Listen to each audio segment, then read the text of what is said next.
Our facilitators today is her name is MojirOluwa Akanji. She's generally referred as Mo. She's a self-starter with over 90 years experience managing and taking ownership in roles within aspects of communications, business development, and operations. A knack of demonstrating a consistent aptitude for delivering exceptional value, especially in the areas of staff management and team leadership, stood her out in the years that she worked in the United States. She is known for her wealth of experience with a proven track record of achieving superior performance. She has been an operation expert and a human resources generalist with in-depth knowledge and hands-on experience within HR, which cuts across all aspects in the industry, with particular emphasis on the training and development, organizational development, change management, employee relationship, and performance management. She has turned seamlessly distressed companies into million-dollar organizations by applying HR processes. She has facilitated several training sessions on topics in customer service, leadership communication, leadership communications, performance management, to mention a few, for several groups of people, employees, colleagues, and even senior level managers. She is currently the group head corporate services at Imperial Homes Mortgage Bank, formerly GT Homes. MojirOluwa is a brilliant writer, excellent editing and proofreading skills. I beg your pardon. MojirOluwa is a brilliant writer with excellent editing and proofreading skills, writing reports, CVs, cover letters, business proposals, as well as proofreading academical write-ups and manuscripts are forte. Her communication skills are landing us some brilliant opportunities. She holds a Bachelor of Arts degree in English from the University of Ibadan with several master's degrees, including an MBA from London School of Business and Finance, United Kingdom. Without further ado, can we please put our hands together via the emoji session with our emoji, of course, as a welcome takeover, Miss MojirOluwa Akanji. Please take over, ma'am. Thank you so much for coming. Thank you so much for having me. Thank you so much. That was quite a read. I began to wonder, was that me or somebody else? Thank you so much. I'm going to turn on my camera just for a bit so that, yeah, so that just so you can see my face. Or maybe I'll just leave it on. Maybe I'll just leave it on. But I'm going to be sharing my screen anyway. So good evening, everyone. Thank you so much for joining. I'm so happy to have everyone on here. The topic we're discussing today is strategic pitching, negotiating the salary that you deserve. So I'm going to be sharing my screen shortly. Bear with me a second. Yep. Okay. Right.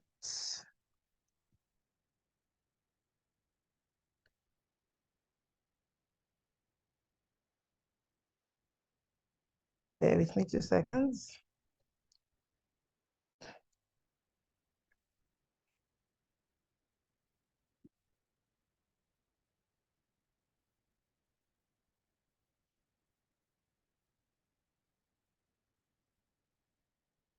Yes.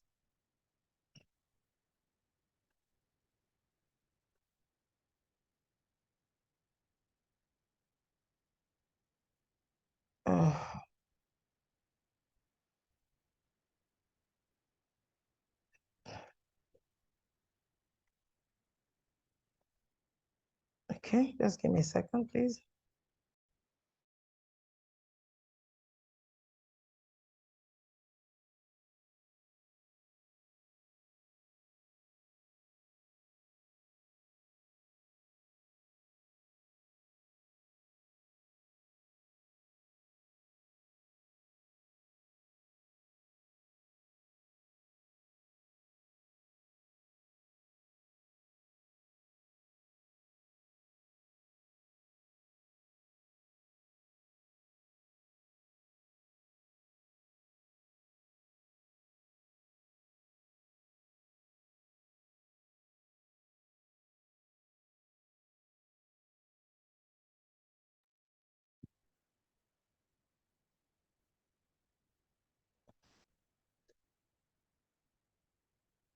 Yes, I got it now. Thank you. So can anyone hear me? Is everybody hearing me? Hello, Yes, we are. everyone. Yes, we are. Okay, all right. Thank you very much. So as I said, we're discussing today strategic pitching, negotiating the salary you deserve. So our agenda for today, so we're going to be talking about the importance of salary negotiation, benefits of negotiation, preparing for negotiation, crafting your pitch, common pitfalls to avoid, some useful tips, handling objections, follow up, and then we'll go into questions and some role playing if we have the time. I'm sure we will have the time. So introduction, understanding the importance of negotiation. Why negotiation?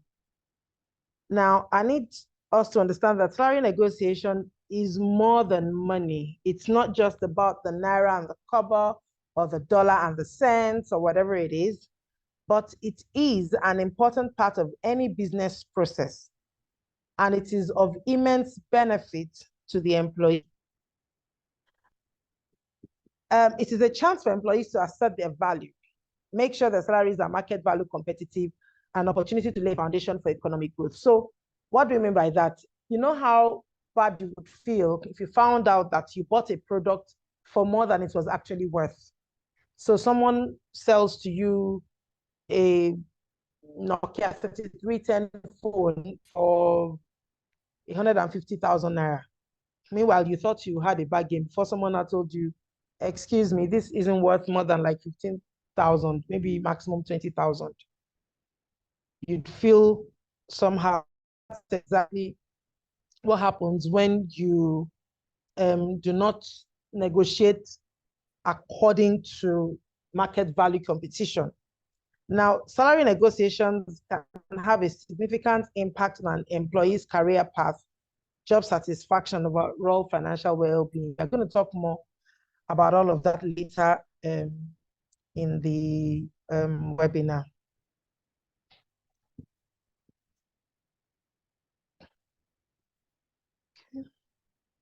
So benefits of salary negotiation is what we're going into now. So like I said, fair compensation and market value. So negotiation ensures that an employee is paid fairly in line with their qualifications, capabilities, and the winning marketplace requirements. Something I would like to tell you is that most employers would want to pay less for more. Does that make any sense? They would like to be able to buy all they can buy for as little money as they can give. Meanwhile, it's the opposite for the employee. The employee wants to be able to get as much money for whatever it is that they are offering. So the benefits of negotiating a salary that is competitive is that it sets up a foundation for economic balance and boom. So again, just to emphasize on that, I mean, if your starting salary for a role is say 200,000 naira per month. Meanwhile, market value for that same role for your kind of qualification and experience, 350,000. That means that if you're going to like change your job later, and of course, everybody tries to get another job, you know, for a higher pay, the tendency that at that second job, you are going to be earning less than that 350 is really high, because trying to move from 200 to 150 may be a bit steep. And so that kind of already sets you for economic, I don't know the word now, imbalance, if I can just go with what I have here. Another benefit of negotiation is career satisfaction and motivation. So apart from reflecting financial gain, a salary that is well negotiated tends to contribute to an employee's overall job satisfaction, as it encourages a sense of recognition and value, which in turn leads to increased engagement and motivation, and consequently enhanced productivity and a positive work environment. Now, in this part of the world where we are, so let me take Nigeria as a case study. So I hear, and I mean, I've done HR for years, and I hear sometimes staff will say things like, please, people should leave me alone. What's the stress? I beg, on top of how much? What's the salary you're even paying me? That you're asking me to kill myself because of the job. I know we have probably heard people say that before, or maybe we have even been the ones to say that before. Say, this wala is too much, Jare. How much is the salary that you're disturbing me? Now, that shows somebody who is displeased with their jobs because of the salary. So to be able to have some sort of career satisfaction and motivation in your job, something that will make you want to get up, you know, from your bed every morning, you need to be able to negotiate your salary, making sure that, you know, you have the best that they can offer. So a friend of mine was saying the other day that I noticed that she said, how many times have I noticed them put out a job role like a vacancy in oil companies like Chevron, like Mobile, like, you know, she was just telling me, because those people don't leave. They work there for years and years. They are so satisfied with their jobs. They have no reason to look for another job. They are not moving. And of course, we know one of the reasons why that is. Everybody wants to work in a company because, yes, they do earn a lot. Another benefit of negotiation is long-term financial planning. So negotiating a competitive salary sets the stage for future earnings, just like I said at the beginning. This impacts raises, bonuses, and even retirement contributions. Because if you work in like a structured environment, for example, where I work, we know that your retirement contributions are kind of in alliance with how much you are actually paid. So someone, a junior staff and a senior staff. Sorry, can we mute our mics, please? I think that was my voice I was hearing back. Okay, thank you. So a junior staff and the senior management staff, for example, who have been working. So why am I hearing my own voice back? Mr. Johnson, please, could you stop unmuting yourself, or we remove you, please? Sorry, ma, please go ahead. That's fine. So a junior staff, for example, and the senior management staff who have worked in the same organization for the same number of years would definitely not have the same amount of contribution in their pension funds, because it's a certain percentage of your salary. And I mean, and let me just take a figure. Let's say it's 10% or 15% of your salary. 15% of 200,000 naira is different from 15% of 2 million naira. So it would help with things like your retirement contributions and the kind of bonuses that, you know, you will have. and you're raising, if you're going to give like a raise across board now and say, oh, everybody's getting a 20% raise in salary, just like I said the other time, 20% raise in 200,000 is from a 20% raise in 2 million. So a well-negotiated initial salary, so that's why the word initial is very important, can have a compounding effect on an employee's lifetime earnings, making it a strategic move for financial stability. Going forward, benefits of negotiation. Another benefit is gender pay gap and diversity. Now, in addressing issues of gender pay disparity and the promotion of diversity and inclusion, salary negotiation plays an important part. We all know it's like an unwritten rule. It's like the elephant in the room that women, and when I say minorities, this may relate more to like the Western world. So minorities would be like Asians, Africans like us in a country like UK or maybe America or Canada, and also women usually face pay gaps, which can be significantly closed during salary negotiation. A lot of times we have discovered it, that a female and her male colleague who are doing exactly the same job on the same level finds out that she actually earns less than the guy.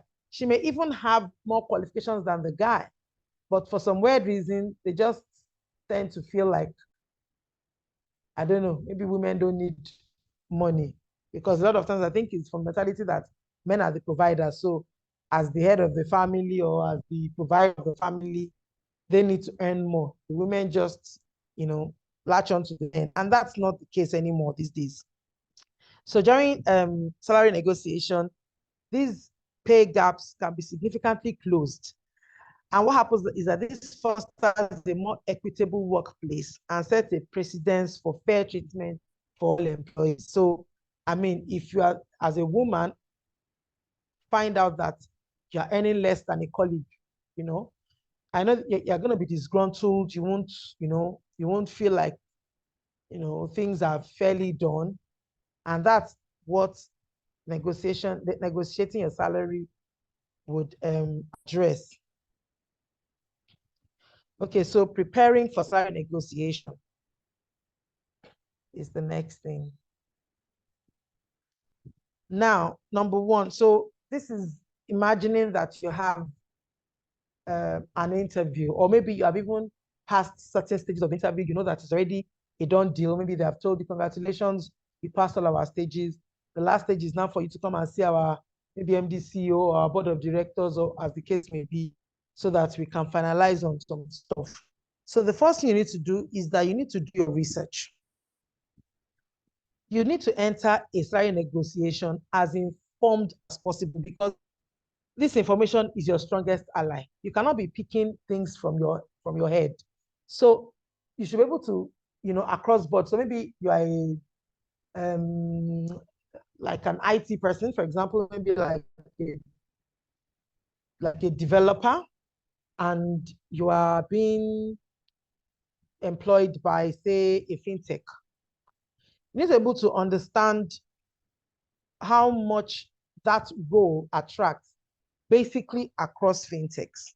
So put down your list of fintechs and do your research. If you have colleagues there, if you have HR people there, or maybe even go on their website, some of them might have, advertised a job like that in the past, where they put the salary range there.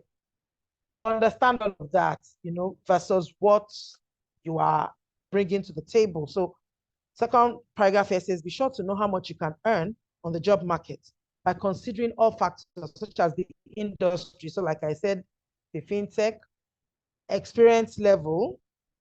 So I've been 5 years in this experience now, I've been 7 years in this experience now. Your qualification. So not only have I studied this IT thing, maybe I also have certifications in them, maybe I even went to Harvard, maybe I got my certification from Harvard or whatever it is, as well as location. Location is also very, very important. So I will give you an example. The amount of money they are going to pay somebody who is living in Lagos can never be the same as somebody who is living in Oshogbo, for example, because location affects things like cost and standard of living. So recently we wanted to employ somebody in our mortgage bank, and we're trying to get somebody from another mortgage bank in this same Oshogbo that I'm talking about. Now, for the level that we are bringing the person in, so the issue we had was this. So if anybody's familiar with, excuse me, with the banking system, so there are levels like, you know, assistant banking officer, senior banking officer, deputy manager, that kind of thing, assistant manager, senior manager, all this. So we're trying to bring this person in on a banking officer, on an assistant banking officer level. However, here was the issue. The person is already a banking officer where he is, but the salary is way below our own assistant banking officer salary. I mean, I hope you understand what I'm trying to talk about. So for example's sake, let's say, this is not the true figure. So let's say our ABO, we offer them 100,000 naira per month. However, their BO is 78,000 naira per month. So it became an issue. And you know, in banking, hierarchy is very key. So he wanted maybe for us, at worst case scenario, to match the banking officer level, but the salary would have gone, you know, way beyond, if that makes any sense, you know, as to what we're trying to offer. So eventually, what happened was, he was actually able to negotiate, and actually gave him that role. And he was very good at the negotiating. He apparently did his research. I feel like maybe he had an insider give him information on the fact that we also needed somebody in our credit administration unit. He was coming in on recovery, and the credit administration also we had like a slight need that we needed to fill. So this guy comes up and says, I can actually double up as a credit admin person, because going by my CV, as you can see, I have done this, I have done that. And I know that if you're going to employ anybody for that credit admin now, person will be coming in on at least this level. So that's you paying me this and paying that person whatever it is that you're paying. But I'm saying for this, I can do both. And at that point, I was just like, say no more. You got the job, because that made everything easier. And yeah, he's doing great. So I just had to, you know, use that example for you to understand how doing your research and having information is very, very key in salary negotiation. Now, I think I maybe jumped ahead of myself when I thought what the guy was bringing to the table, because the next point here is understanding your own value. So in this situation, what you're trying to sell is your value and not your expectations. I mean, I have heard ridiculous reasons that people give why they want a salary increase. The economy.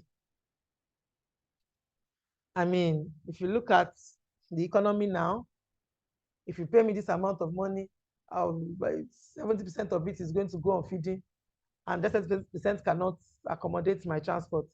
There is not even anything left for maybe recreation or even savings. So that's why I'm asking for a salary increase.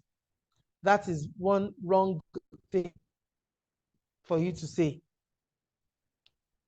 What you need to sell is your value. Let the company feel like they're actually winning a jackpot by employing you. So you must be prepared with various business-related reasons why you are worth a certain amount. And you must seriously weigh the worth of the skills and experiences you bring and emphasize them during negotiation. Because at the end of the day, your employer has two things on their mind: profit and saving resources. And the best way to say your value when negotiating your salary is to tell them how your hire will save them money or resources.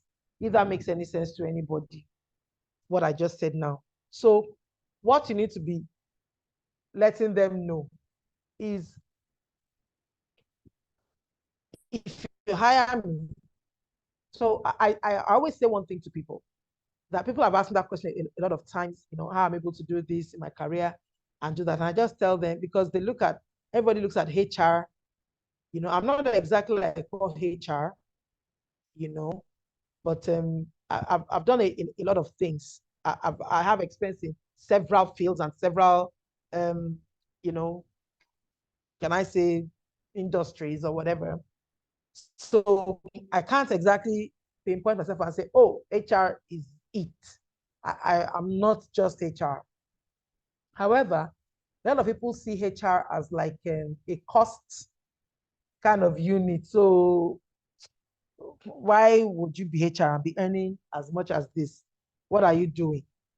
And I tell people, gone are the days when HR was just simply personnel management, just managing the staff, making sure that they pay their salaries, they come to work, they, administer their leave and other things like that. No. So I tell them that one thing you need to know your way around with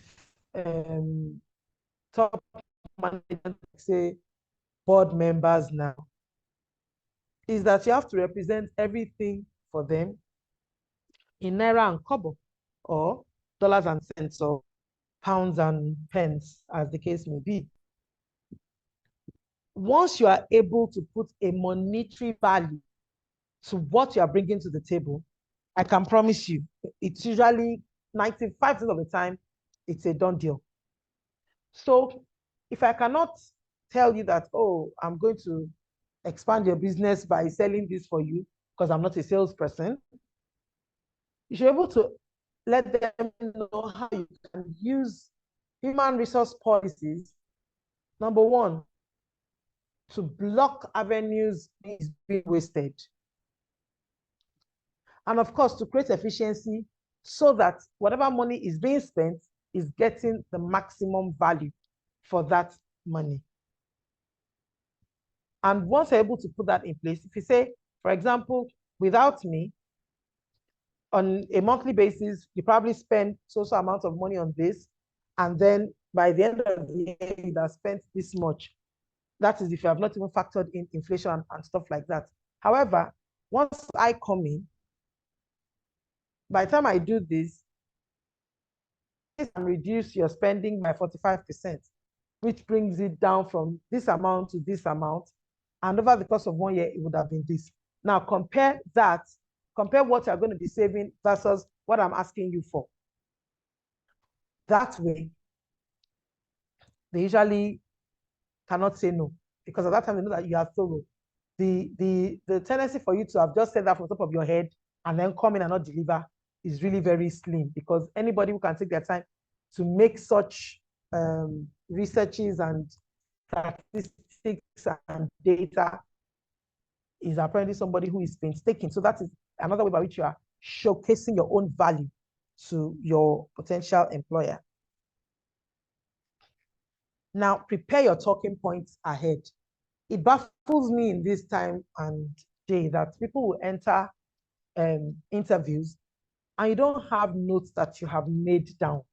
It shows you are not serious. In fact, for me, it's a massive deal breaker. I'll probably just go with the motion of the interview, and I've kind of made my impression about you to a certain extent, maybe like 25–30%. It would take something really profound for you to change my mind on that. So prepare your talking points for your meeting. Having an outline ahead will help you to stick to your plans so you don't forget something significant during presentation. Now, you can also practice your talking points with a friend or someone you trust. So you can do a practice and just tell somebody, sit down. This is what I want to say. Let me say it to you and tell me how it sounds or whatever. Just make sure it's somebody that you trust. because this will help you to walk through this point, and it will also build your confidence. And your confidence cannot be overemphasized when you are negotiating a salary. If you are showing like you're not really sure, showing timidity and stuff like that, nobody's going to take you serious. Just be like, this one just wants to try it. I beg, offer him what you want to offer, Jare. If he's not taking it, then let him go. But if they see that you mean it, you have it outlined, it's right there in front of them, you have a pen in your hand and everything. And you're just saying, okay, so based on some certain points I put down, I are talking from something I've already made, you have written down ahead. The tendency for them to take you quite seriously is very high. Now, have a salary range in mind. I know that a lot of us have gone to interviews where they've asked us, how much are you hoping to earn? And then just say, 500,000. Okay. Now, what that does is that you might be shooting yourself in the foot. What if the role actually attracts 750,000? Or maybe the role attracts just 350K. And just call 500K, please, this person quickly be going, I beg. Or, thank God, though, we are going to offer 750. And she already wants 500. That's good. We are getting a lot for less money. But you need to have a salary range, because the twofold benefit it has is that if you ask for a number higher than your ideal salary, just mind it. And even if the employer counters with a lower number, it will most likely be close to what you are aiming for. So, for example, what you really would like is like 500,000. So you can just say something like, well, between the range of 600 to 800. So psychologically, what employers would usually do is they want to choose that lower offer. So they may say, okay, 600. Now, don't forget, 500 was what you wanted, but now you're actually getting more. And if they're not even counter with a lower number, they may just say, it's 600, you're calling me back, your don't call me back number. We are trying to, we can still do, we're actually planning on like 350, but with your skills and experiences, really want you on board. If we upped it to 500, would that be something you would, think about? And that way, you have gotten what exactly it was that you wanted. So, okay. Now, also consider other things to negotiate. Apart from salary, or a situation where you don't get your desired pay 100%, maybe it's a company you actually would love to work for, maybe because they have a good culture and stuff like that. It's been a company you have really wanted to work for, or that you really want that role because it's like a career development for you. But the salary is just not merging. Just hold your breath. Don't rush. There are other things that you can negotiate. So it can be a case of, I actually wanted 500,000 naira, but they're offering me 420. Okay, if I were to accept your 420, for example, so maybe you had already asked, how many vacation days do I have in the year? And they say it's 20. I can just say, if you up it to 25 or 30 days, I'll be happy to take the 420. Or if it's a job that you can do remotely instead of having to be on site every day, and if on site was was their mode of work, you could bring up stuff like remote or hybrid, or other things like, do you offer share or stock options? So offer me share or stock options is the difference, and I will stay and I will take it. Or maybe because part of the things that you're looking at whilst you're asking for that salary, the fact that it would cost you, or it would take you or cost you more coming to work because maybe your previous job was in Yaba and you're living in Surulere, but now this one is in VI. So of course it's a longer distance, maybe moving expenses. So something towards your transport that could, bridge that gap. Or sometimes it could be professional development. Okay, if I do this, are you going to commit to my professional development? For example, there's a professional exam I'm about to write. That's something the organization would try to look into for me, maybe after I have passed my probation or something like that. That's something else to consider. So at this point, I think I've been speaking for quite a while. So do we have any questions? Let's take a few questions now, maybe for like the next 10 or 15 minutes before I go on.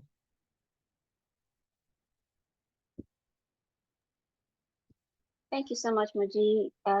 If you have questions in the house, you can kindly unmute your mic and then ask your questions quickly, please. Thank you so much.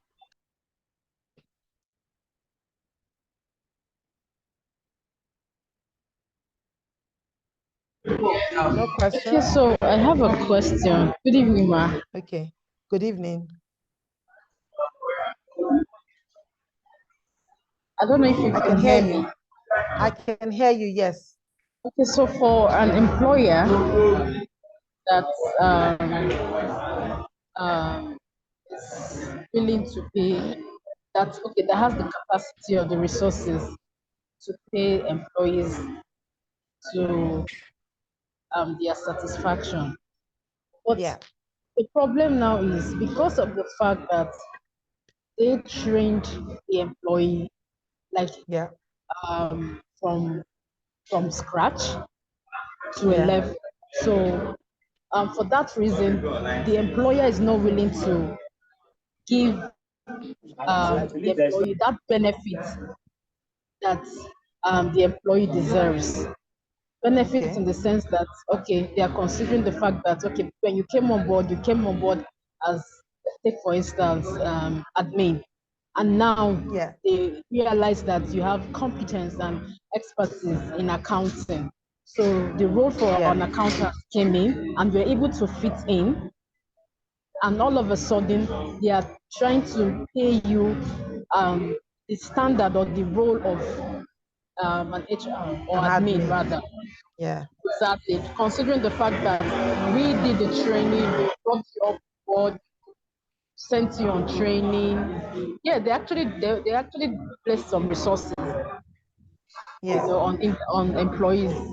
So, but then they are looking at it that they've invested so much, and for that reason, they cannot pay you what you solely deserve as per taking up the role of an accountant. So, in this situation, what is advisable to do? Okay, thank you very much for that very intelligent question. So what is advisable to do is this. Now, the truth is, if you have been trained by an organization, they expect you to commit to them for a certain number of years. I mean, even if it's not written, if you get my point. So what you need to consider before asking for that kind of raise is, have I even given back to them, at least, if not totally up to the tune of how much they spent on me, to a certain extent. So they cannot have trained you to be an accountant. So maybe you join them January 2021, for example, and then they eventually trained you to be an accountant October 2023, which is less than a year from now. And then right now, you're already demanding for a pay raise. Truth is, you don't have up to a year's experience as an accountant, whether with them or anywhere. You have only just qualified to be an accountant, and you are still not yet a professional in that field, as it were. So at that point, it's up to you what you want to do. My advice would be, stay there for a while. Make sure that you have given back what they have invested on you, because if you had invested it on yourself, you would know, you would feel it yourself. So stay back, do it. If they're offering you the salary of an admin, even though you're an accountant, it's okay. Do your best, gather that experience, because it is improving your CV. Because two things would happen. It's either you will get to a point where you are then marketable, you're able to leave that organization for another organization who is ready to pay, you for your skills, or you get to a point where even the organization knows that they cannot lose you. So when it gets to that point, then have that conversation again with your boss to say, you are at a point now where you have done this role for like 2 years and you have collected the salary of an admin. Now, based on your research and this number of years of experience and this qualification that I have, which I'm very grateful to you for, this is what the market value is. And you can see that I have brought value here. Before I started doing the accounting here, this and this and this were the issues that we had, which I've been able to mitigate and all that. So I feel like right now I'm deserving of this raise.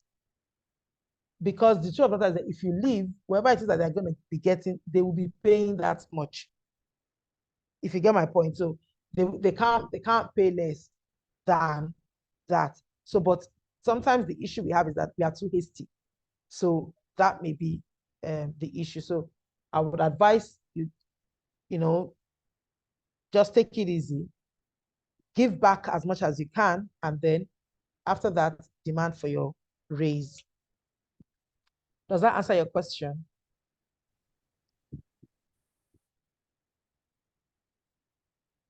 Okay, I'm sure it does. I know I'm the host, but I have a question because it has come up. Okay, and I also have another question. Sorry, I'm trying to take it in bits. I have a couple of questions. Please apologize if I'm taking them one after the other, because no problem. This is what I'm facing currently, and it's really giving me concerns. No problem. Apologies. Okay, so the question is number 2. So now I'm actually acting in that capacity on account. Okay. So recently, the organized management meeting, like trying to expand. There's a lot of noise where you are, so I'm struggling to hear you.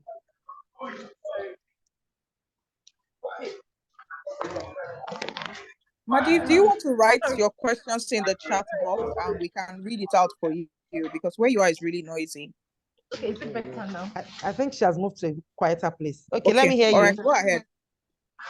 Okay, so in a situation whereby, there's this man, they recently organized a retreat, yes, for senior level management, and this happens to be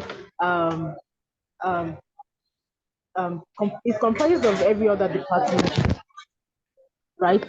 From the communications, learning management, software, and every other department.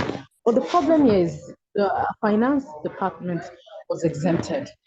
Now, going by the reports from the auditors, I also discovered that the account department is also exempted. So I want to understand, like, what could be the issue? Is there like a gap that I am not filling, or there's some sort of loophole that, or the department is not recognized? Because I felt really devastated when they organized the management meeting, and in every organization, you cannot take away the role of an accountant. Yeah. In every organization, you cannot take out that role. So I want to understand, because I intend to be confrontational with the knowledge manager, the team involved. Yes, I intend to approach them and then ask. But I noticed that there was some sort of politics around it. So I want to understand, is this some sort of competence issue, or the management is trying to get somebody, to replace me in that department? Or, like, I just want to understand the narrative around it. Let me cut you so I can answer, because I can see the moderator saying people should make their questions really brief. So thank you. I would not be able to tell you completely what is going on in your office because I'm not there, so I don't know the politics. But from experience, this is what I think might be the issue. Now, if they call for a management meeting, it is called management meeting for a particular reason. Maybe you are not senior enough to be part of a management meeting. Now, you may be the most senior in that unit, but you are not senior enough. Does that make any sense to you? To be part of a management meeting. It's the reason why, for example, in my organization, why I might take out a particular unit from the management meeting. Maybe because whoever is most senior there is not even senior enough. Because there are some issues that get discussed in management meetings that are quite sensitive. It's not for general consumption. And part of being a manager or management level person is your ability to be able to keep confidential information and sensitive information. So that could be. Now, every office has their politics. So again, it could be the other point that you brought out. Maybe they're trying to bring somebody else who is more senior than you to head the unit. But whatever you do, please, it's good to ask questions, but don't be confrontational. The word confrontational sounds a bit aggressive. So please don't do it. Just ask politely and just say, oh, I'm guessing that maybe it was an oversight that my unit was not involved in the management meeting, or is it a management decision that I was exempted? And they say, oh, honestly, it was an oversight. Then demand for the information that was shared there to be shared with you. Say, oh, I guessed as much. Could I then be updated on stuff that were discussed at the meeting? Sorry. Yes. Sorry. Can I just interject here? Sorry. Okay. So now I actually went to ask politely before the meeting commenced, and I was categorically told that I was only copied in the mail, that I'm not supposed to be part of the meeting. So I don't understand the narrative around that. So just politely ask why. Is there a particular reason why that I was not supposed to be in the meeting, or was just copied in the mail? No fights, no quarrels. Just ask quite politely, may I please understand why? Because from what I can gather, my unit was not represented in that management meeting. And understanding how finance and accounts can be very important to absolutely any organization, I was wondering what the issue was. Do you understand? So it's based on how they answer you that you will now know exactly what is going on. Have I answered your question? Yes, ma'am. The response I actually got was the boss, the CEO, actually, I don't know if he deliberately, because he sent the list. Okay, so the CEO said, so what was the answer you got? That the list is actually coming from the CEO. The list is if you can take your issue to the CEO, then take it to the CEO. If not, just leave it be. Okay, I'm so sorry to interject at this point. Madi, perhaps you might need to speak with Moji after this session, so that if she has the time, she may be able to continue just giving you feedback on that, because it sounds like your case is quite specific to the organization, so that she can guide properly. Yes, thank you so much. If any other person has questions, yes, you're welcome. If any other person has questions, this is a good time for you to ask, but please let's keep our questions brief. Earlier I'd said that I have a question, and that's based on conversation I have had with a friend. So, there's this thing of organizations when you want to start a job and they're asking you what you were earning in the previous place. Yes. And most times, imagine maybe what you were earning was way lower than what, like a friend of mine, when she wanted to change jobs, they asked her, she confided that she literally had to go and manipulate pay slip and increase what she was receiving in the previous place so that they could pay her something higher. And it actually worked for her. So I just thought, I don't know if that's like a right thing to do, but in such instances, so let's say you want to go for a new job and you want to something higher, how would that work? So let's say you were receiving 200 and now you're targeting receiving 500. Yeah. How would you be able to position yourself for that? Okay. Without At having some to lie. point, yeah. So at some point in this webinar, we are going to get to that. However, this is what I want to say. Well, you could lie and get away with it. However, what if you lied and then the employer found out at some point? There's a saying in Yoruba, I don't know, I will try and like translate for non-Yoruba speakers. It says, "Puro niyi, ete lo mu wa." You get that? If I lie so I can be honorable, I will eventually be dishonored. Something like that. I hope I've done justice to the translation. So what if at some point, because if we do like a reference taking, for example, and then we ask such a question from this employer, and then they give us something else apart from what you said you were earning, how do you think that would look like?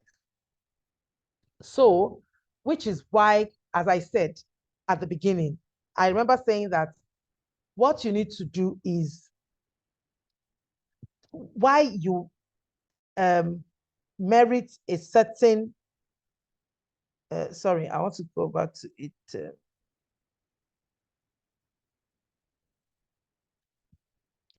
Okay, so at the beginning, when I was introducing negotiation, I said,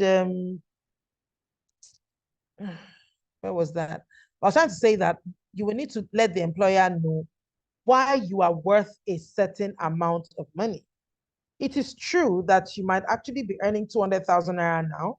And yes, that's like well over like a 150% jump from 200 to 500. And it sounds like, does this even make sense? And it has happened. I have seen it done several times, and I'm not even trying to be funny. I've seen it done a lot of times. It is possible. However, you would need to let them know that the value you are bringing is worth that 500,000. Now, asking for your previous salary isn't exactly professional. So you actually can decline. You can politely refrain to say, I think that is a confidential information that I'm not willing to share at this point. I think that's something that you would need, that you would know when you are taking reference checks after you have employed me. Very politely. Very politely. For one, as a professional HR, I don't ask that question. I don't anymore. I know what I want to offer for the job, but if you're able to convince me, I can always look into it and readjust. But I don't ask that question, but some people still do, and it's not fair, actually. So, but then you also have the right to respectfully decline from giving that information. Where if they need that information after your employment and they're trying to take references, they should ask your previous employer. The person will tell. So if I'm eventually able to negotiate 500,000 naira salary, and then they found out I was only earning 200,000, what have I done? I've not done anything wrong.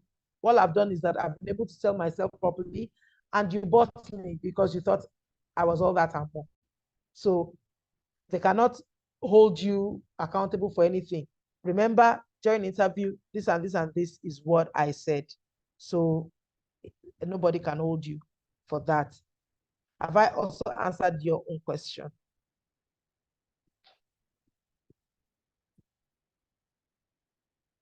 Yes, please.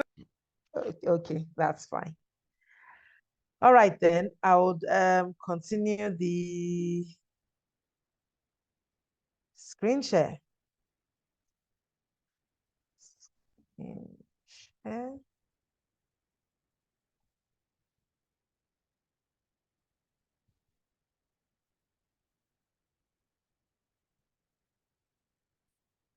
Yeah. So we're going to crafting your pitch now.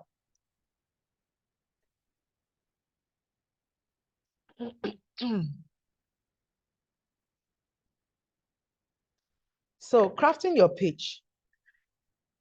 Now, start with gratitude for the opportunity.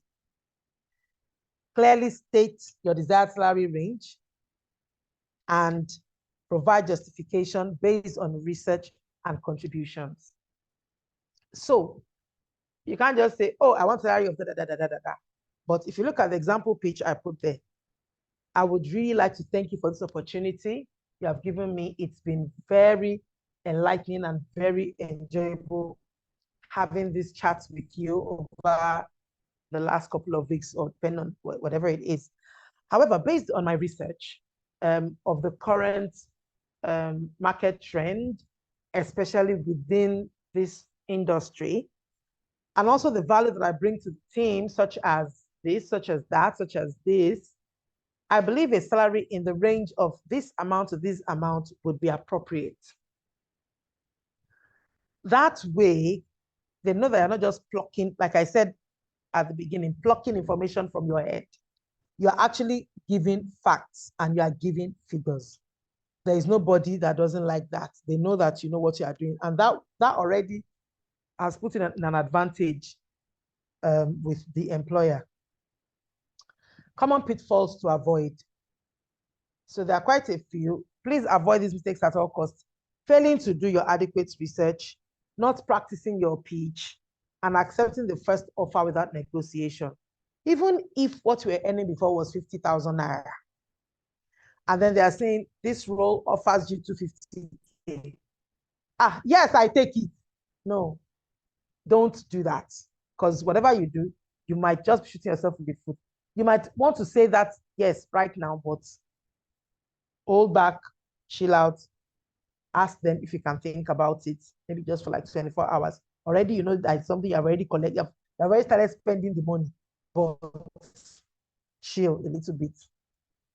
So other common pitfalls to avoid, not negotiating at all. Because when people find negotiating for salary too stressful, they accept the first figure they are offered.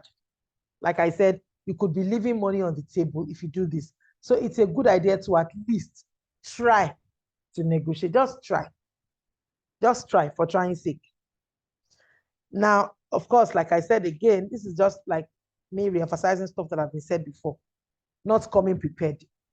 Research industry salary figures and come up with a few reasons for your minimum salary expectations. Don't just come and say, I feel that.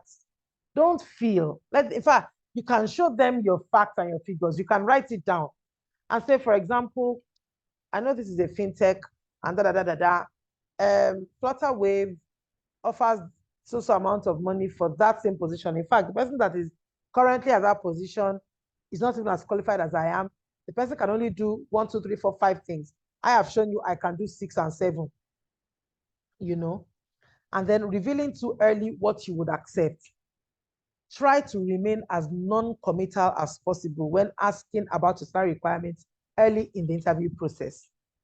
You know, just do your best not to just say, oh, I mean, that's how some people start interviews. They have not even asked me the question. They are saying, if you are successful in this role, what salary do you want to collect? I need to go like 500,000 naira. No, just tell them, I would really, really appreciate if you could take me through the interview process. I mean, it would be a good opportunity for you to get to know me better and for me to also get to know the organization better. And then at that point, maybe we can start talking about salary, you know. Fair enough, let's go ahead. You get my point. Some other common pitfalls to avoid: asking too early about salary. Just like answering too early about it, don't ask too early. The longer you wait, the more advantage you have over the salary negotiation process. The ideal time for talking about salary is when you are toward the end of the interview process, when you've received a job offer. Not getting the offer in writing. A lot of people have made these mistakes in the past. If you have received an oral salary offer, it's always a good idea to ask for it in writing. Let there be legible commitment. So however much they say they want to pay you. I have seen that work out somehow, even in my place of work where I currently work. So my former HR manager, I think it was she and the MD that were having a conversation with this person in our Abuja office. So, and I think as at the time they were making the offer, they promised this person that they were going to give her promotion on confirmation, provided she hits this target and this target. So she was quite happy with that, so she went ahead. But they sent her an offer, and nowhere in that offer mentioned that I wasn't in the know of all these up and down at that point, you know. So I was not part of that interview process, because it was really like more like a, you know, a junior staff kind of, not that, maybe like mid-level. So confirmation time came and she just got confirmed the end. But at that time, the HR manager had left. Somebody else had taken over. So she came crying to me like, ma, this is not what was said at interview. I was promised promotion on confirmation. However, I said, madam, let me go and check your offer letter and see. She now said, no, that wasn't in the offer. I said, how? She said, well, when she was sending the offer, she spoke to the HR manager to say, but this is what you people promised me, but you have not written. She said, don't worry. When that time comes, it will be sorted, no issues. I said, unfortunately, I was not there. And now she has gone. So I can't even, there's nothing for me to, you know, refer to as to justify your promotion or confirmation. I may have a conversation with the MD. Let's see what we can do for you. But unfortunately, as I was not committed in writing, what can I do? And that's a mistake a lot of people make. Don't do it. Don't ever do it. If I promise you something and then they send the offer letter and it's not showing or reflecting on it, don't sign the acceptance. Reply them to say, oh, thank you so much for the offer. However, I'm delaying on signing the acceptance because this and this and this that was mentioned was not included. Could you redo the offer and send to me, you know, attaching these things so I can sign and accept? And that's it. It could be an oversight from them. Another pitfall is accepting or rejecting the salary offer right away, just like I had mentioned before. It's always a good idea to take some time to consider a salary offer before you decide whether to accept or reject it or to give a counter offer. Take 24 to 48 hours. So like I said, yeah, any 50K now, and then they offer you 50K. Do you even need to think about it? You're supposed to just be like, please, when can I start? However, don't do that. It sells you short and it gives off some kind of impression about you to your employer. So just say something like, I was kind of hoping on something a bit more than that. But since you have said that is what you're, you know, willing to offer, can I just take a little time to think about it and get back to you on that? So if that day was a Monday, for example, you could say latest by or before close of business on Wednesday, I would let you know if that's okay by you. And they'll be like, okay, that's fine. And of course, you're already jubilating about it. So just chill, maybe by Tuesday close of business, then send the mail to say you accept the offer. And that's it. Now, some useful tips. I've mentioned this before, I'm just like reiterating. Always convey to your employer that your data is grounded in reality. That is why research. I cannot overemphasize it.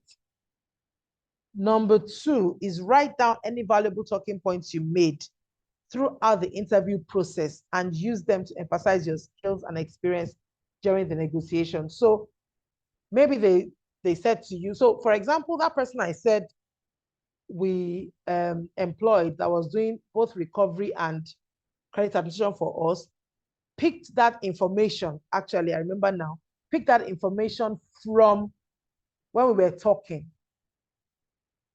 at the interview about it. So talking about that we let somebody in credit union as well, you know. So the person used the opportunity to key in to say, oh, I'm the credit admin person you are looking for, look no further, kind of, so that, you know, eventually, so, you know, it became like a win-win situation. We got what we wanted, he got what he wanted, everything is fine. Come to the meeting with a collaborative attitude. So like, what's her name? Miva, I don't know, I don't remember. The person that asked me the question about her office, you know,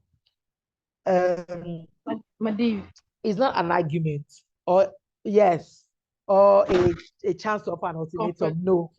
So that's why I said don't be confrontational. Don't do that. Come to the meeting with a collaborative attitude, because it's not an argument. Just come prepared with your non-negotiables, but remain flexible on the final result. Now, asking questions and being flexible helps turn the negotiation into a conversation rather than an ultimatum. So if they are saying something, I'm saying something else, just ask questions as to maybe like, okay, why do you insist that da da da da, just to try to understand their own perspective. Remain calm and professional. And like I said, don't disclose your current salary unless absolutely necessary. And I'm still trying to figure out where it is absolutely necessary. But don't do it. You have the right to decline. At the end of the day, not every job is yours. I think that's something else we need to put in our minds. It's not really a do or die affair. Now, handling objections. Like a lot of things that I say, I've kind of mentioned them at some point. So they are saying, this is how much you want to offer, but you are saying how much you want. Ask them questions why they have insisted on this amount. I mean, sometimes it could be something as genuine. Let me give you an example. As saying, you'd be earning, if we pay you that, then you'd be earning exactly the same as one of your superiors. So there's somebody you're going to be reporting to, or that is ahead of you in the same unit, and you're asking for this salary, and that person is earning the same salary. That would be a very, very genuine reason to want to decline your offer. So request more detail. Then you could offer a solution. So you may offer a solution by saying, okay, if you're insisting on this particular salary, how about maybe a transport allowance? Or maybe, can I work hybrid then? At least that saves me 2 days of transport fare from coming to work, Divert from the objection. So an objection could be, I don't know, maybe any kind of objection. Nothing is coming readily to my mind now, but do your best to steer them off that. Don't let the topic of discussion be that objection. Try and weasel out of it. So if they say, if this is what we are willing to offer, so if you can't take it, try and tell them something else that you can do. So like the person who can do credit admin as well as recovery. And of course, that gets you to the real reason. So find out what the real reason is. Just about asking questions, actually. Just get to the real reason. It's more as if it's just like selling, like when they are trying to teach you on sales, or marketing. Now, address the objection before it arises.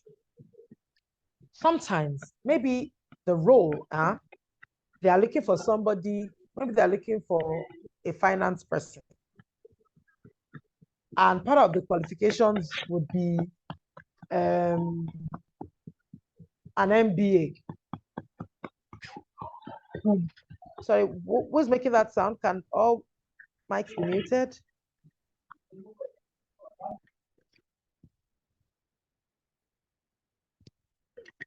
Thank you. So they say person needs to have like an MBA, but you don't have an MBA. Maybe you have a PGD, but then you have professional qualifications. Can I continue? Okay, but then you have professional qualifications, ACA, FCA, whatever those accounting or finance qualifications are. Maybe you have like 3 or 4. Maybe you even got one from the abroad. So address the before it rises by saying things like, I know that you wanted somebody with an MBA in this role. However, I am bringing to you professional qualification in da. This, qualifies me to be able to do audit, tax, so whatever other things that may not have been included in the job role, but that would be very useful to the organization. And of course, focus on the win-win. How I get what I want, you get what you want, or you even get what we're not even thinking of. Everybody wins. Great, And as a last result, nothing else is working. Negotiate benefits or perks, like I've been saying before. So other things, vacation days, and other things like that. So follow up. Make sure you follow up. Send a thank you email reiterating your interest. That's something that majority of people don't do here in this part of the world. Send a thank you email. You're not trying to be patronizing. No, it's just professional and polite.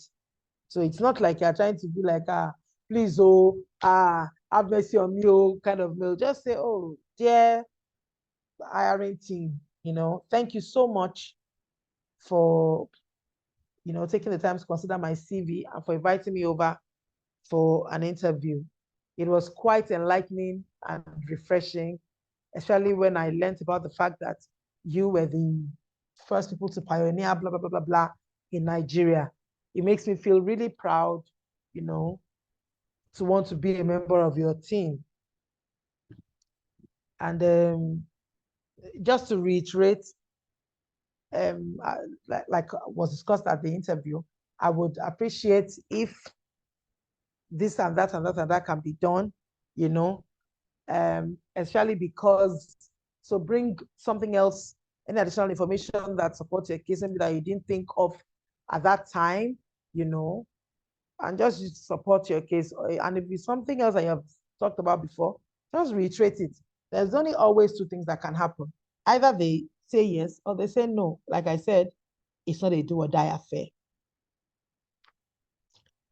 Okay, actually, we are at the end of my slide. So this is the last slide. I was thinking of us having some role-playing scenarios and questions. So maybe let's take the questions first. And if we have time, we can do some role-playing. Role-playing in the sense that, maybe if you have learned something about making your pitch, for example, I'd ask somebody to pitch for us, and I can bring out 1 or 2 things that are right, or maybe some things that need to be corrected. But yeah, this is the end of my slide at this time. I think we only have roughly about half an hour more. So can I have the questions?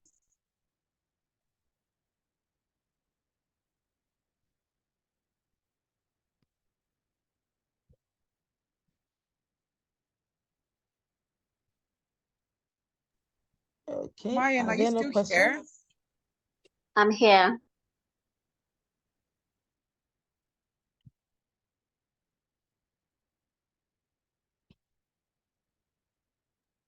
All right, please, if you have any questions, please, this is a good time for you to ask your questions. If you want to drop it in the chat box, please feel free, or you can unmute your mic and ask your question. Abla woman, your mic is unmuted. Do you have a question?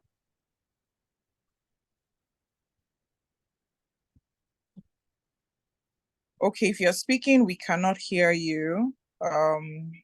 Perhaps you can type it in the chat box. Sorry, I have a question. Okay, before you come in, Madiv, let's take this one for Rachel in the chat box. Thank you for the wonderful session. Please I would like to know the right response to decline when being asked about your past salary by the hiring team. I think she actually answered that, but let me give that to you, Moji. Yes, I already answered that, and I just said that just let them know that you feel that that is a confidential. So they're asking you what was your last salary, or at this point, I think I would like to keep that confidential, as it's a confidential information. That is information you would have access to after you have given me an offer and you are taking references from previous employer. But at the moment, I would not like to share that because it is confidential, because it actually is.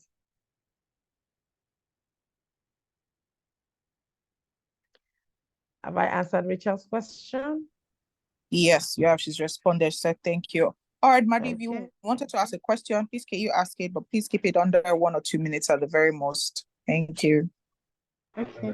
All right. Thank you, ma'am. So, back to my questions. Yes. So now imagine, you made mention of probably maybe there's a gap.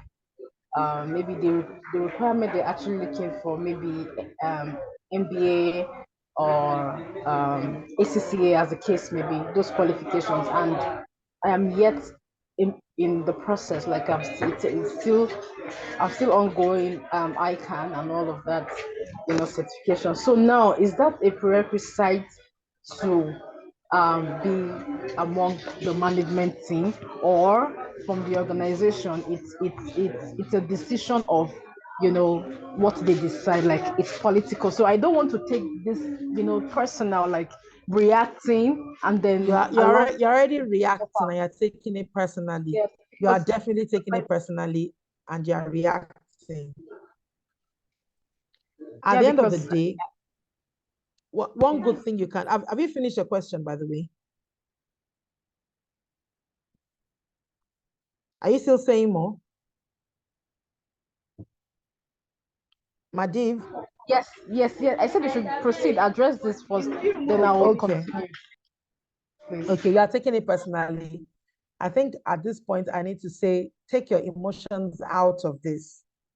And I feel like if your next question is about this as well, maybe we should take it out of this forum. I mean, the moderator could share my number with you, and then we could probably chat up. Olusmola should be able to give my number, and then we can chat up on WhatsApp. But you're taking this personally, so please take it out of your mind. And whatever happens, management is management. You cannot force management to do whatever it is that they don't want to do.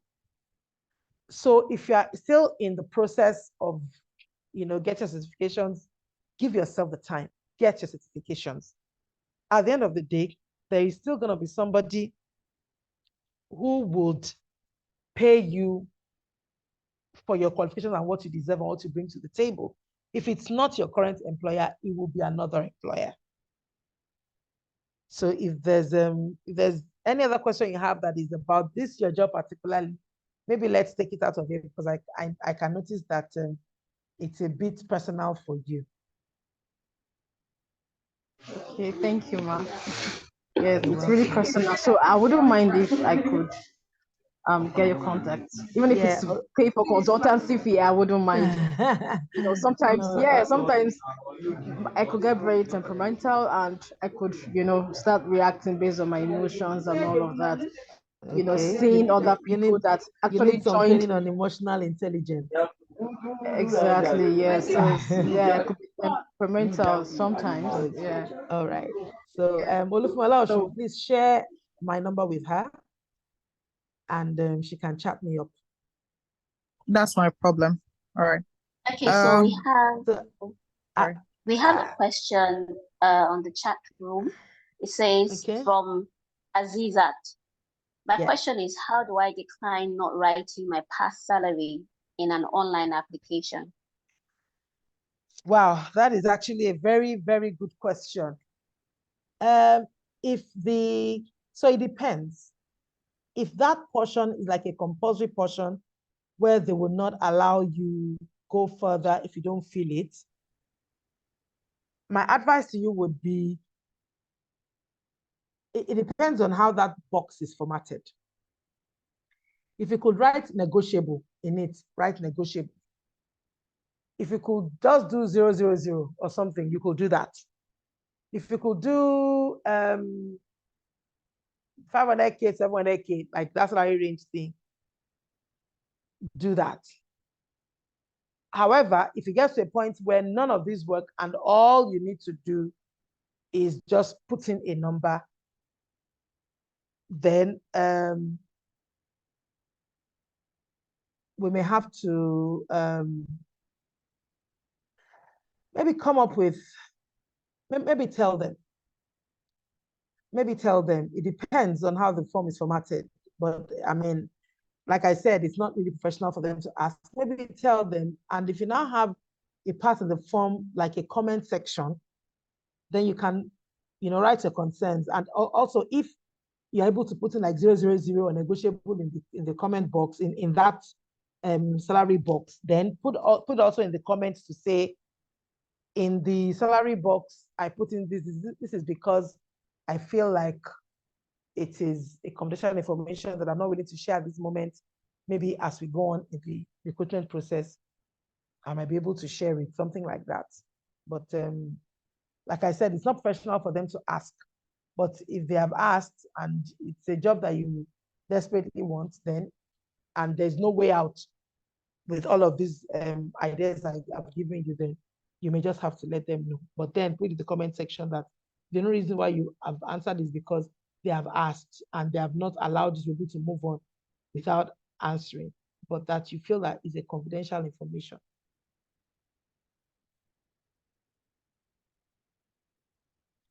Anybody who wants my number can ask from Olufunmi.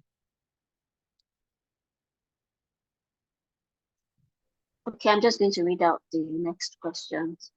Most organizations will not move an accounting staff into senior roles or management levels without professional certificates. Is it a general decision by management in organization where professional roles are involved? That's from Kenny Adenuga. I think that was just a comment. Yeah, it wasn't the question. It was just a comment. I think it was directed to Madi. Yes, and thank you so much. That is true. Most organizations would not move an accounting staff into senior roles. No, they won't.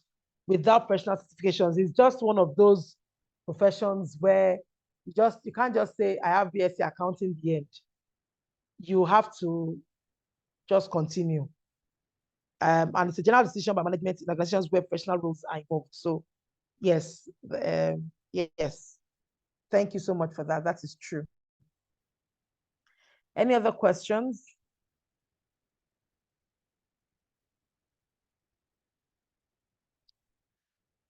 Okay. So is anybody interested in some kind of role playing if you don't have a question?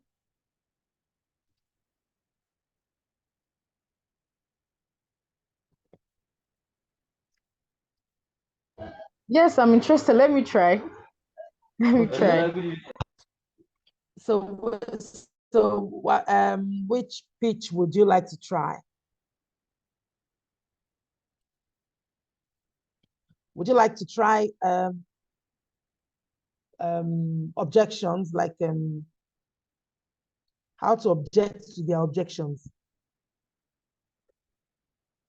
Okay, so I would like to take my role, for instance. Yes, okay. The role of an accountant.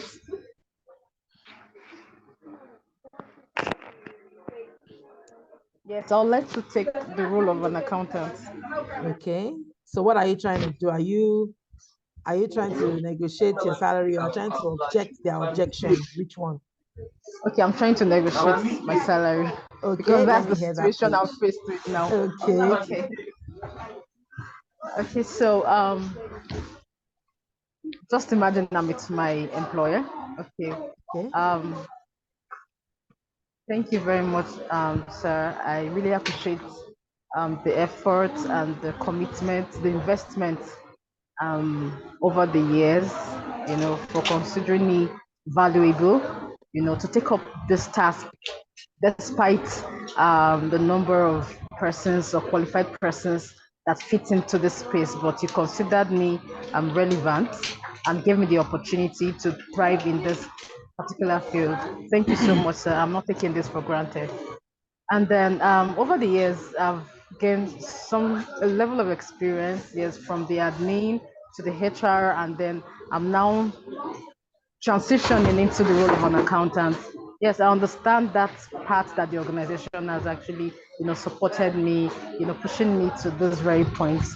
And I think based on the my qualification, yes, and then the experience I've gathered so far, it's a place that the company, the organization is um, should actually look into reconsidering a salary raise for me, because not just the fact that I've gone through all of these experiences, but the value I bring into the organization. One, I support the technology arm of the company. I also support the foundation. I also do some of the administrative and operational activities. So I take up more tasks, so to say. And I think at this point in time, it's deserving, to give me that salary push to some sort of motivates me, to give in my best and play in that space, like dominate that space and then grow in that career path. Let me stop you, my div. Thank you. Yeah, you have tried, but let me quickly tell you. But let me quickly tell you the weaknesses of your pitch. Number one, you sounded too apologetic, so to say, in trying to emphasize the fact that, yes, you acknowledge that it's spent on you. You made it sound like, I know that I'm not like you deserve, but you push out, took a chance on me. Oh, that's like how you were sounding. And that alone has put you in a disadvantage, straight up. Apologies, I didn't get that. Sorry. I didn't get that. Actually. I said you sounded too apologetic when you were trying to acknowledge the fact that they trained you and then they spent some money on you. Yes, you have to thank them, but re-emphasizing that I know you played a role. I know you played a role. You have already put yourself at a disadvantage, somewhatly. So just be straight to the point. Thank you so much for this opportunity. And let me use this opportunity again to thank you for investing in my professional development. I do not take this for granted. Thank you so much. Just let it stop there. And then again, you use the words, I think that, no. In negotiating your salary, you don't think, you actually know. Because, okay, somebody is commenting, said her confidence level was also very low. She sounded unsure of herself. Exactly. You sounded unsure of yourself because you were thinking instead of knowing. So you were just, assuming that simply because I have this qualification and I have this experience, just hand me the raise. No. No. So what you need to do to correct that point is, like I said, make a research. Now, the good thing is you have pointed out other things that you do. You support this unit, you do this, you do that. At that time, I remember I said something about representing stuff in Naira and Kobo. Do you remember? So just let them know that if you're supposed to get like an admin person, for example, you're going to be paying nothing less than this for that person. And you're going to be getting somebody who supports IT, maybe another this for that person. But as I've been able to double up or triple up on the role, that's why I'm asking you for such and such an amount. To start with, you're saving money. And, I know a bit more about the business and all that.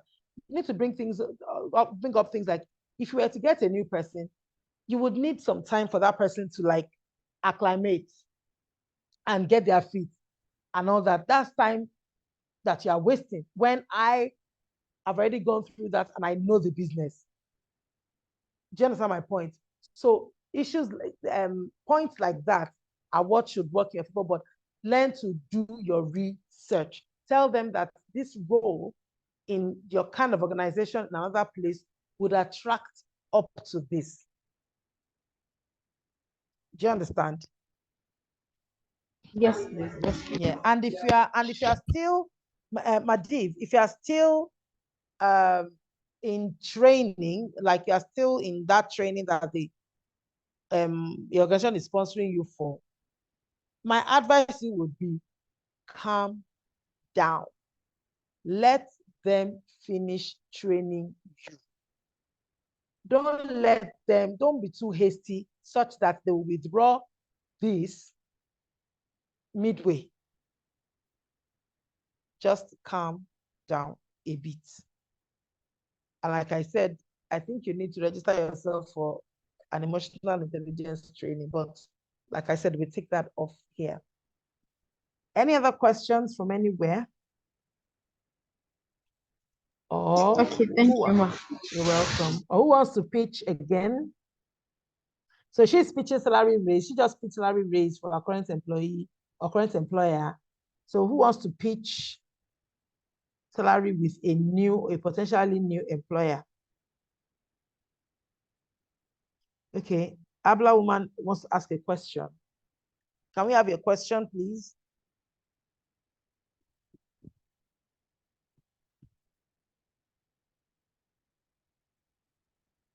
I think she's typing the question. Oh, okay, yeah, you have unmuted.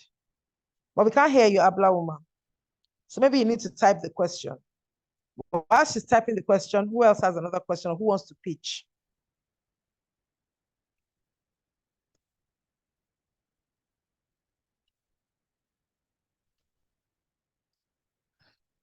Okay, Stella Diamond. Let's hear your question, please. Hello. Good evening, Yes. everyone. Good evening. Good evening. Hello. Stella. Can you hear me? Okay. Yeah. Okay. Hold on, Stella. I think Abla woman has been able to get her voice now. Yes. Okay. Yes. My network is acting really crazy. Okay. Thank you so very much, MojirOluwa, for this session. I've learned quite a lot. My question is based. Okay, I don't want to ask the question. Let me just ask one question. So, okay, can you negotiate salary based? Because sometimes you have job opportunities where you come in as a contract staff, then as a consultant. You know, sometimes you have people who by the time they interview you, they tell you, okay, you know what, why don't you come in as a consultant for us? Based on things. It's an experience that I have, because they feel like they may not be able to pay you what you're probably worth, and maybe because they also understand that you probably have other things that you are doing. So it's a challenge for me to negotiate. Should I call it salary now, or should I call it my service fee? So I'm just trying to figure out how HR, can help me maneuver this situation that I usually find myself in. Because I go for interviews and then sometimes they eventually tell me, okay, you know what, can you come on board as a consultant and can you tell us how much you want to earn? So that's where I'm having challenges. Okay, I get your question. To start with, any interview you go to and then they're offering for you to be a consultant means that you are overqualified for that role. They know that you have more than what they want, but unfortunately they are unable to pay. That is why they would say come as a consultant. Now, I think that frees you up a bit, in my own opinion, because as a consultant, you can choose your hours. Because let's face it, when you go and work and earn a salary, they're actually paying you for your time. for the skills Yes. you are given for your time or during your time. So Yes. that's where Yes. how you hear things like 9 to 5, 8 to 4, and things like that. But as a consultant, I can choose my own hours. So if they then come up with that, all well and good, that's fine. So, okay, let me consider that. I will come back to you with my terms and conditions, because part of the things that they look at, apart from, you know that what employers pay is not just salary. They have to also contribute to your pension. They probably have to give you HMO. Okay. And some other benefits like that. So it's a bit more than your salary. So they have looked at it and they're like, this person is going to bankrupt also with all of these things. So being a consultant, exonerates them from paying such and such a thing. So part of things that you will look at, apart from, yes, of course, all the things I've talked about in today's webinar, is also putting into factor things like your HMO. So you won't ask them for the HMO, but you would figure out what your HMO should be and add that to whatever it is that you want to ask for. And of course, putting into cognizance the fact that you now choose your own hours. If that's the case, I can do 2 days a week with you, and it will be this time to this time on both days. Okay. If they're okay with that, then that's fine. If not, they could ask you for an extra day. You could tell them exactly why you are putting a figure to those 2 days. But if you want an extra day, then it will be this. And I'll be happy to throw in this or throw in that. So actually asking you to come on board as a consultant, I think I need to clap for you. That is actually a plus, because it simply means they know that you are way, way, worthier than whoever it is that they're looking for that role, and they don't want to lose you. So they just have to come up with that option. Oh, okay. Because I thought it was like a rejection strategy. No, thank it's you not. for. It's not at all. Oh, okay. Yeah. Okay. Thank you so much. You're most welcome. Stella Diamond, let's have you, please. Good evening, everyone. Good evening. Mine is not a question. It's just that I'm just joining you now, and I'm regretting it, honestly. And my network has been very unfriendly. I want to know if there will be opportunity soon, if this will be sustained, or if there's any other time you can come up with this so I can leverage on that. And if you have recorded version of it, if I can have it. On a serious note, why did I miss this? I registered yesterday, so I was expecting a feedback in my email box, not until about 5 p.m. 5 p.m. it came, but I had already thought maybe I did not meet up the criterion for them to invite me for so I totally rescheduled. I'm sorry, I'm taking you back. That's fine. I think people that will answer your question would be Mayen and Olaoshun, because they are the moderators. So I think the session is recorded, so I'm sure they can make the recording. Oh yes. Thank you very much, ma'am. Yes. Okay. So the network thing is pretty bad. I think everyone is going through that at the moment. It's really not funny. But the program is being recorded, obviously, and would communicate to you when when it's ready. Thank you very much. Thank you. Please go ahead, ma'am. Okay. So any other question? Because I think we are getting to the end of the time.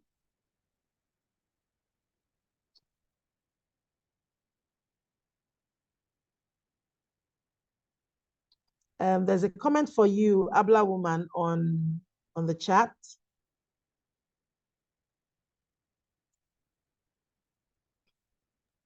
Okay, I'll just read it out. It says they'll take you as a consultant. They will take you as a consultant as okay, MojirOluwa said, because your cost to company may be rather heavy for them, because they wouldn't be able to have you at the senior level. Hence, it's safer to avoid the commitments involved with staffing.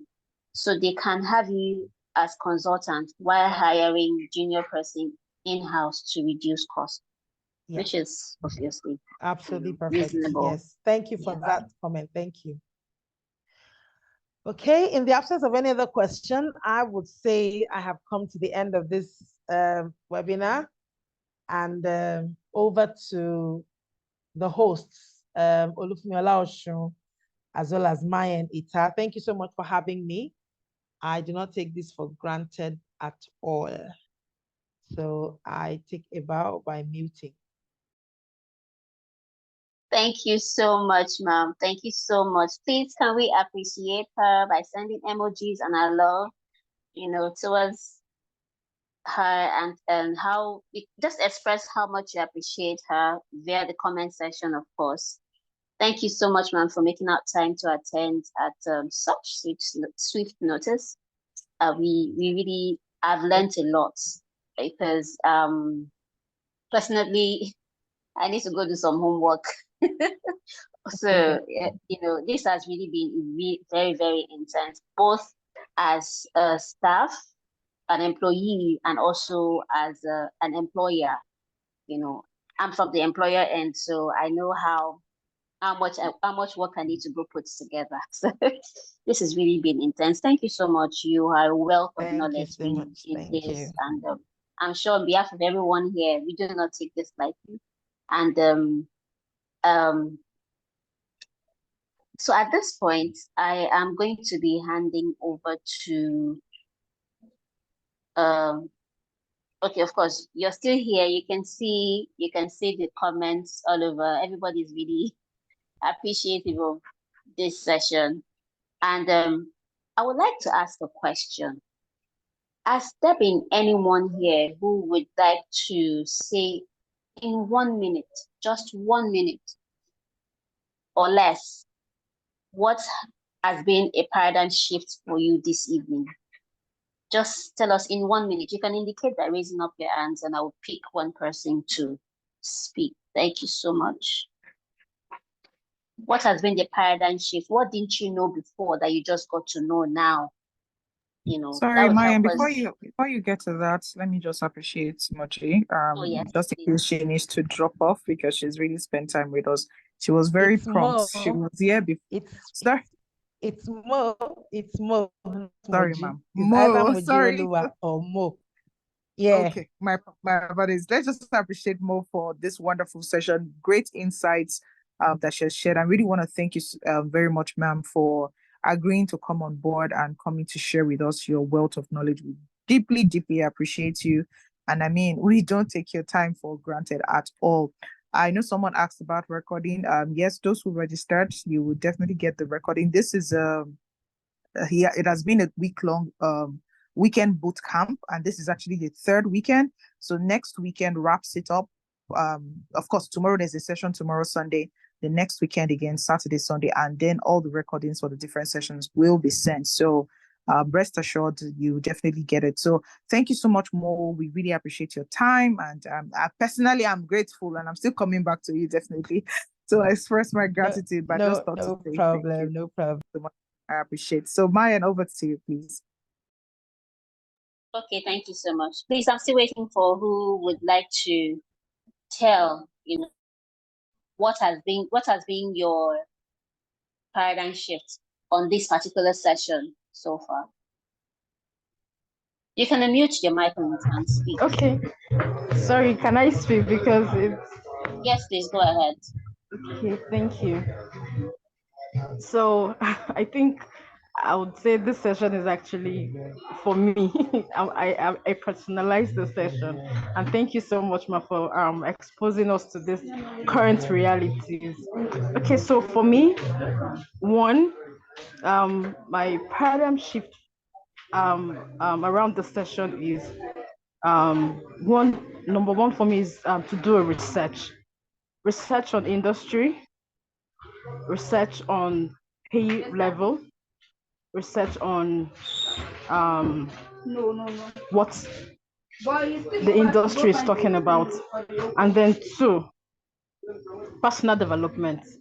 Yes, I take that seriously. Like, I'm taking it seriously more so, even if I was taking it seriously before, but I think it's important for me to put in more effort on personal development, because at some point I was getting it off my head, like I was trying to lose out on it, and because I wasn't seeing that commensurable support anymore. So I think personal development, and then knowing my value.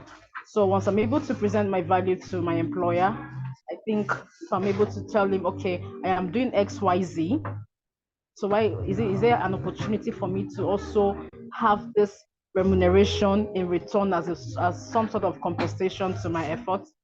And then lastly, in as much as the organization is up and running, I know the net flow, the cash flow of the organization, the net worth of the organization. It's also important to bring in this share. You talked about share or stock options, because I could remember vividly when we came on board. So I was part of the management session at the time before I transitioned. So the management actually discussed about being a shareholder in the company.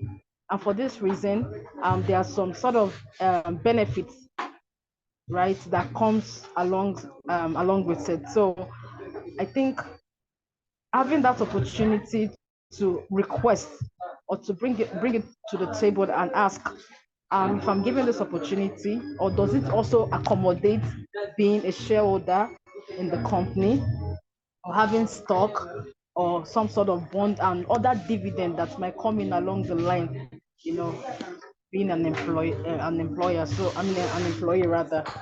So I think this area of concentration has really helped me a lot. Amazing. That's really beautiful. Thank you so, so much for sharing. That was pretty personal. Thank you so much for sharing with us. And if it's possible, Mo, if you can have your Instagram handle being displayed. I don't know if you're still here. Let me check briefly. If you can have your Unfortunately, I'm a dinosaur. I'm a dinosaur. I don't know the first thing about Instagram. I'm the Facebook generation. But I mean, if you can. Yeah. What about LinkedIn? What about LinkedIn? Yes, thoroughly. LinkedIn, yes. So, of course. So if you my can, name on LinkedIn. Okay, I'll just get the URL. you can drop it, the link, yes, on the Yes. chat box, so people can just navigate their way there. Exactly. Thank you so much, ma'am. Thank you so much, you. ma'am. Thank you, everyone.